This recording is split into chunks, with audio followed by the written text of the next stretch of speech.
January 2025 will be remembered as the month when Mel Gibson finally decided to tell the whole truth about the Passion of the Christ. During nearly 3 hours on Joe Rogan's podcast, the 69-year-old director dropped revelations that no one expected to hear, exposing secrets kept for more than 2 decades. The interview started like any other, but quickly transformed into something much bigger. Gibson arrived at the studio with a different posture, like someone who finally decided he had nothing left to lose. And that freedom led him to make confessions that left even Joe Rogan visibly impressed. The first sign that something extraordinary was about to happen came when Rogan asked about the obstacles faced during the production of the original film. Gibson's response went far beyond what anyone expected to hear from a Hollywood celebrity. For the first time in public, the director revealed specific details about an organized campaign to prevent the Passion of the Christ from reaching screens. It wasn't just about nervous executives or commercial concerns. It was something much deeper and systematic. If you're interested in content that strengthens your faith and reveals hidden truths from the entertainment world, don't forget to like this video, subscribe to our channel, and comment from which city you're watching us. Let's dive into the most explosive confessions ever made by a Hollywood figure about faith, resistance, and the battle for people's hearts. When Joe Rogan touched on the subject of the opposition Gibson faced, the conversation took a direction no one could have predicted. The director paused for a moment, as if deciding exactly how much he was willing to reveal, and then began describing a reality very different from what the public knows. "There was a lot of opposition to that film," Gibson began, but his expression indicated there was much more behind that seemingly simple statement. "When you touch on that specific subject, you awaken reactions that go far beyond what would be normal for any other film project." What followed was a revelation that completely changed the tone of the conversation. Gibson explained that the resistance didn't come just from commercial or artistic concerns, but from something he describes as a systematic aversion to any authentic representation of Christ's story. For years, speculation circulated about why major studios categorically rejected the project, even after Gibson's proven success as a director. The official explanation was always that the film was too commercially risky. But the truth, according to Gibson, was much more complex and disturbing. They weren't worried about commercial success, the director revealed with surprising frankness. They were worried about the kind of impact that an honest and direct representation of the crucifixion could have on people. Spiritual forces that sometimes manifest in our world frequently leave us searching for answers. If you feel curious about these deep mysteries of faith, our free e-book, The Secret of Jesus' Apparitions, offers valuable knowledge about these questions. Available now in the pinned comment, but only while supplies last. This revelation opened a window to understanding why Gibson had to finance the entire film with his own resources, investing $30 million without any guarantee of return. It wasn't just about finding investors willing to bet on a film in Aramaic. It was about finding someone willing to challenge a system that preferred to keep certain stories away from screens. Gibson described meetings where executives made it clear that it wasn't the quality of the script or directing ability that worried them. It was the very nature of the story being told. The conversation deepened when Gibson began talking about how the process of making the Passion of the Christ changed his own understanding of faith and the role that sacred stories play in modern society. "Making that film opened my eyes to something I didn't fully understand before," Gibson said, demonstrating a vulnerability rare for someone in his position. "There exists an active resistance to anything that might awaken in people a genuine connection with the sacred." The director went on to explain how this perception influenced his approach to the sequel being filmed now. He's not simply trying to repeat the success of the first film. He's trying to take this exploration of the sacred to an even deeper, and in his own words, more dangerous level. The resurrection of the Christ isn't going to be just a continuation, Gibson explained with an intensity that made clear how much this project means to him. It's going to be an exploration of dimensions of reality that cinema has never tried to show before. When Rogan asked specifically about those dimensions, Gibson hesitated again, as if carefully weighing his words. What he said next completely changed the nature of the conversation and revealed the true ambition behind the sequel. To tell the story of the resurrection honestly, Gibson explained, you can't limit yourself to what happened in the physical world. You have to show what happened in the spiritual realms, and that means showing the fall of angels, the battle in hell, and the transformation of all reality that occurred in those 3 days. This revelation made it clear that Gibson isn't just making a sequel. He's trying to create something that has never been attempted in mainstream cinema, a visual representation of supernatural events that most directors would consider impossible to film. What was most impressive about the interview was Gibson's brutal honesty about the challenges he faces. He didn't try to minimize the difficulty of what he's trying to accomplish, nor pretend he has all the answers. It's extremely ambitious, Gibson said about the sequel. To be completely honest, I'm not sure if I can achieve this, but I know I have to try. This vulnerability contrasted sharply with the unwavering determination Gibson demonstrated when talking about why he considers this project essential. According to him, the sequel isn't just about completing a story begun 20 years ago.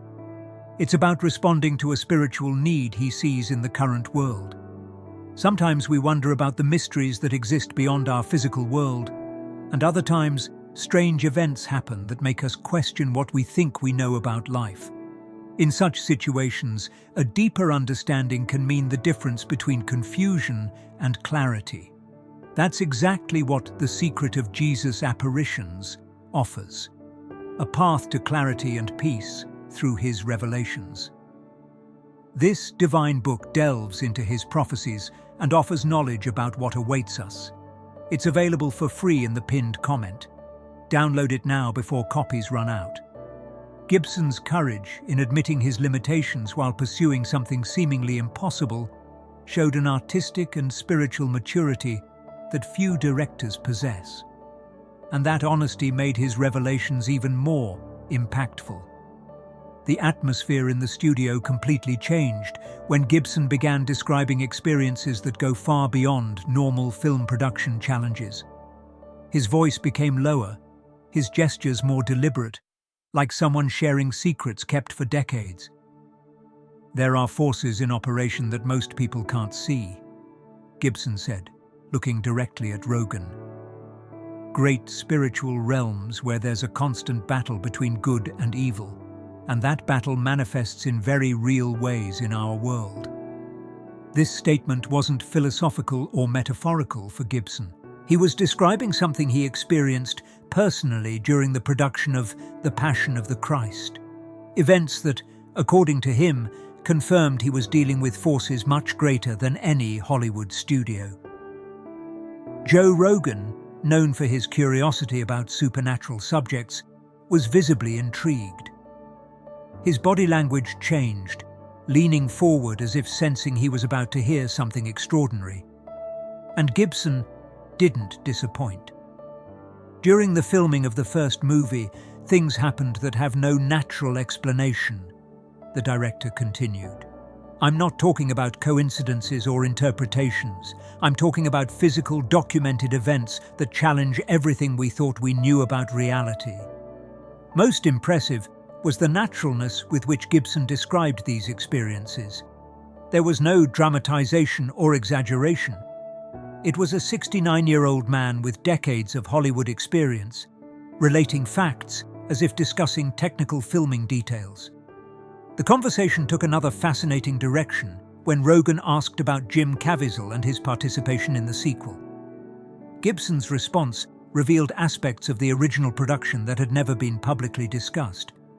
Jim didn't just play Jesus, Gibson explained with a reverence he rarely demonstrates when talking about actors. Something happened to him during those filmings that fundamentally changed who he is as a person. Gibson described how Caviezel, now 55, initially hesitated to resume the role. Not for professional reasons, but because the experiences lived during the first production were so intense they permanently marked his life.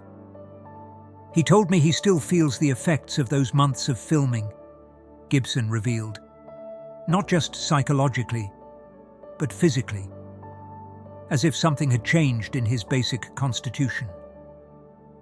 This revelation led to a discussion about the technical challenges of bringing Caviezel back to portray Jesus 20 years later. Gibson explained that the sequel takes place only 3 days after the crucifixion, creating a unique logistical problem in cinema. "We're going to use digital de-aging technology," Gibson said. "But the truth is, Jim has a timeless quality that makes this easier than it should be. It's as if these 20 years haven't affected him the same way they affect other people." Rogan, always direct, asked if Gibson believed there was something supernatural in that preservation. The answer was one of the most surprising of the entire interview. "I don't believe in coincidences when it comes to this project," Gibson said simply. "Especially not after everything I've witnessed." Gibson then directed the conversation toward the obstacles he's facing in making the sequel, revealing that the opposition has evolved and become more sophisticated in the last 20 years. "The first time they were open about their resistance," Gibson explained. "Executives told me directly they didn't want to get involved. Now it's different, more subtle, more organized." The director described a pattern of interference that goes far beyond normal financing rejection. Locations that initially showed interest suddenly changed their minds without explanation. Suppliers who had confirmed services cancelled contracts at the last minute. Consultants specialized in historical films became unavailable without warning. "It's like there's a communication network operating behind the curtains," Gibson said. "A word whispered here, a discreet suggestion there, and suddenly, doors that should be open close." Rogan, with his experience in conspiracy theories, was fascinated by this description. He pressed Gibson for more details about who could be coordinating such resistance. "I can't prove who's behind it," Gibson responded honestly, "but I can feel the presence of an organized will trying to prevent this story from being told, and that only confirms for me that we're on the right path." The seriousness with which Gibson approaches these spiritual aspects of production showed he's not just making a sequel, but undertaking a mission he considers fundamental for current times. The most impactful moment of the interview came when Joe Rogan, known for his agnostic stance, asked a direct question about Gibson's personal beliefs. The response that came was something rarely heard from a Hollywood celebrity on such a large platform. "I was born into a Catholic family, and I'm deeply Christian in my convictions," Gibson said, without any hesitation or attempt to soften his words. "I believe in all of this completely. It's not something cultural or traditional for me. It's the foundation of who I am." The statement echoed through the studio with a force that surprised even Rogan. In an industry where Christian faith is frequently seen as a professional obstacle, Gibson was making a categorical statement about his deepest beliefs. Throughout the interview, the director had been open and direct, but now he hesitated for the first time, as if carefully calculating his response. "Did you receive any kind of pressure not to make this sequel?" Rogan asked, leaning forward with the journalistic instinct that made him famous. Gibson remained silent for several long seconds. When he finally spoke, his words carried a weight that made it clear he was revealing something significant for the first time. "Let's say certain people expressed concern about the timing of this project," Gibson said carefully. "Not direct threats, you understand, but clear suggestions that maybe it would be better to leave certain stories in the past." Rogan, sensing he had touched on something important, pressed for more details. Gibson's response revealed a pattern of subtle but systematic intimidation that goes far beyond normal industry resistance. When potential financiers suddenly become unavailable without explanation, when confirmed locations cancel contracts at the last hour, when expert consultants disappear, you begin to understand you're dealing with something organized, Gibson explained. Most disturbing was when Gibson described conversations where influential people suggested that his focus on Christian themes could unnecessarily complicate his position in Hollywood. The subtext was clear: conformity would be rewarded, persistence would be punished. Gibson then revealed details about current filming that explain why so many aspects of production remain secret. His words painted a picture of a film operation different from anything ever attempted. "We're filming in multiple locations, some of which we prefer not to disclose publicly," Gibson explained. "Not for marketing reasons, but for practical security and privacy concerns." The director described how certain scenes are being filmed in places of specific historical and religious significance, places where local authorities agreed to allow access only under conditions of absolute discretion. "There's a church in Rome where St. Peter was martyred," Gibson said, "and they allowed us to film there, but only if we keep the location secret until after completion." Gibson explained that this need for secrecy isn't just about preserving filming atmosphere, but about protecting people and institutions that are risking their reputations to support the project. "There are bishops, scholars, and even Vatican officials who believe this story needs to be told," Gibson revealed. "But they can't be publicly associated with the project for internal political reasons."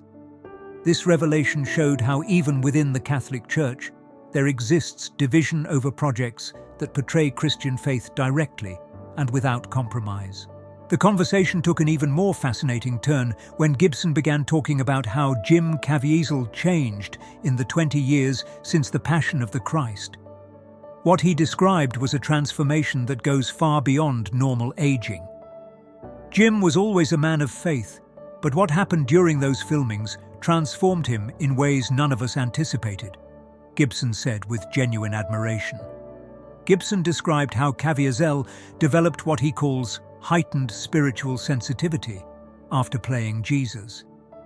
The actor apparently has experiences that others would consider supernatural, but which for him became a normal part of life. He tells me about prophetic dreams, about prayer moments where he feels specific presences, about a connection with the sacred that seems to have permanently intensified, Gibson explained. Most surprising was when Gibson revealed that these experiences of Caviezel directly influenced the approach to the sequel. The actor isn't just playing Jesus again. He's bringing 20 years of accumulated spiritual experiences to the role. When Jim is in character now, there's a depth and authenticity that didn't exist before, Gibson said.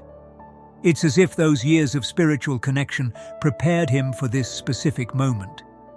Gibson also revealed that Caviezel initially resisted the idea of resuming the role, not for professional reasons, but because he knew this would further intensify his spiritual experiences. He told me that playing Jesus again would be like opening a door he had learned to carefully control, Gibson explained. But eventually, he concluded, he had the responsibility to use that gift to serve the story. Gibson then made revelations about the narrative structure of the resurrection of the Christ that showed why he describes the script as a mind-bending journey. What he's trying to create challenges all conventions of traditional narrative cinema. You can't tell the resurrection linearly because it didn't happen linearly, Gibson explained. During those 3 days, multiple realities were operating simultaneously in multiple dimensions. The director described how the film will jump between the physical world where disciples are mourning, the spiritual realm where Christ is confronting forces of darkness, and moments in the future where consequences of the resurrection unfold through history. We're showing how the resurrection wasn't just an event that happened 2,000 years ago, Gibson said. It was an event that changed the fundamental nature of reality and continues impacting the world today. Gibson explained that this approach required developing completely new cinematographic techniques, visual elements that can represent multiple dimensions simultaneously, editing techniques that allow transitions between different realities, and acting methods that can portray characters existing on multiple planes of existence. "We're essentially inventing a new cinematic language," Gibson said, "a language capable of expressing spiritual truths that have never been adequately portrayed in film." When Rogan asked about how Gibson expects the public to receive such a radically different film, the response revealed both hope and apprehension about possible consequences.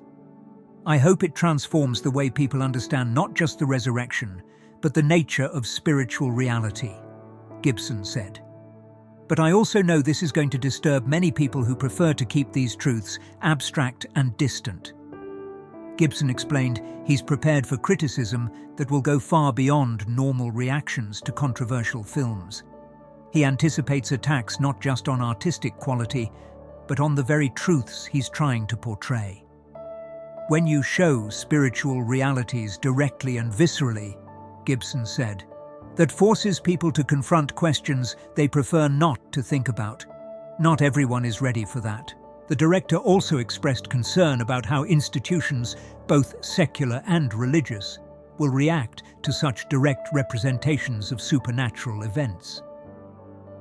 "There will be people who say I went too far, that some things should remain mysterious," Gibson said.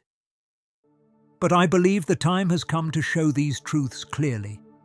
Gibson's determination to proceed despite these concerns showed a man completely committed to a vision he considers greater than any personal consideration. Deep spiritual mysteries like these frequently leave us seeking greater understanding about how the divine manifests in our lives. If you wish to explore these sacred questions more deeply, our free ebook, The Secret of Jesus' Apparitions, offers valuable revelations about Christ's manifestations throughout history. It's available in the pinned comment, but only while supplies last. Gibson's courage in facing the consequences of portraying controversial spiritual truths demonstrated a conviction that transcends normal professional considerations. In the final minutes of the interview, something happened that no one in the studio expected. Gibson received a call that forced him to temporarily interrupt the conversation. When he returned, his expression had completely changed, carrying an urgency that wasn't present before. "I just learned my house is being evacuated because of the fires," Gibson said, referring to the devastating fires that were consuming parts of Los Angeles at that exact moment. "My family is safe, but this makes me think about timing and priorities." What followed was perhaps the most powerful statement of the entire interview. Gibson connected the fires to the larger theme of the conversation, creating a moment of prophetic clarity that left both Rogan and the audience in silence. "We live in apocalyptic times," Gibson said, looking directly at the camera. "I'm not being dramatic or overly religious. I'm being completely literal. The world is on fire, literally and figuratively, and people need real hope now more than ever." Gibson explained that current events only confirmed his conviction that the resurrection of the Christ isn't just a film project, but an urgent necessity for a civilization in crisis. "When you see your own city burning while discussing Christ's resurrection," Gibson said, "you understand there are no coincidences. There are only moments when spiritual reality breaks into physical reality in ways that cannot be ignored." With this new perspective created by the chaos happening in his own life, Gibson made the most surprising revelation of the entire interview, something he clearly hadn't planned to share, but which the events of the moment compelled him to reveal. "There's a reason I'm making this film now, at this specific moment in history," Gibson began, his voice carrying an intensity he hadn't demonstrated before. "It's not just because I finally got the financing, or because the technology is available." Gibson paused, as if carefully weighing his next words, aware he was about to cross a line that couldn't be undone. "During the original production, I received what I can only describe as a vision," Gibson said, using a word we rarely associate with Hollywood directors. Not a dream or artistic inspiration, a real vision about the role this film should play in the end times. Rogan, known for his curiosity about extraordinary experiences, became completely absorbed. His posture changed, recognizing he was witnessing something unique in his podcast's history. "I saw there would be a time when the world would be in complete spiritual chaos," Gibson continued. "A time when people would have completely lost connection with the sacred, when institutions would fail, when the very idea of absolute truth would be attacked from all sides." Gibson explained that in that vision, he understood that the resurrection of the Christ would be released exactly when it would be most needed, when humanity would be most desperate for evidence of spiritual reality. The conversation then took a deeply personal turn when Gibson began talking about how he sees his role not just as a director, but as a guardian of a truth that transcends entertainment. "This isn't my film," Gibson said with genuine humility. "I'm just the instrument being used to bring this story to the world at the right time. My only responsibility is to be faithful to the truth, regardless of personal consequences." Gibson revealed he's already accepted that the resurrection of the Christ may be his last major project in Hollywood. Not because he's planning to retire, but because he understands that a film so radically spiritual may make him completely impossible to work with within the established system. "If this film costs me my career in Hollywood," Gibson said with complete serenity, "so be it. Some things are more important than careers, more important than money, more important than social acceptance." The director went on to talk about the legacy he hopes to leave, not in terms of cinematic achievements, but in terms of spiritual impact on people's lives. "If one person watches this film and their life is transformed, if one person finds real hope in the midst of despair, then everything will have been worth it," Gibson said. "That's the only success that matters." Gibson explained that the film isn't just about historical events, but about the present reality of Christ's victory over death, evil, and despair. "We live in dark times, but the light of resurrection shines brightest in darkness," Gibson said. "This film is my attempt to show that light in a way people can see, touch, and experience personally." The director concluded by making a direct appeal for people not only to watch the film when it's released, but to use its message as inspiration for personal transformation. "Resurrection isn't something you watch passively," Gibson said. "It's something you participate in. It's a reality you embrace, and that embraces you back." When the interview came to an end, Gibson made a final statement that will be etched in the memory of everyone who watched. "This may be one of the last opportunities we have as a civilization to connect with the fundamental truths that have sustained us for 2,000 years, Gibson said with prophetic gravity. "If we completely lose that connection, we'll lose much more than entertainment or culture. We'll lose our very humanity." Gibson stood up to leave the studio, but before departing, he turned one last time to the camera. "For those who have ears to hear," he said, "the moment is now. The resurrection is calling each of us to awaken, to choose light over darkness, to choose hope over despair." If this content touched your heart, like this video. Subscribe to our channel and share it with others who need to hear this message. Your support helps us continue bringing these important truths. Until the next video, may God bless your spiritual journey.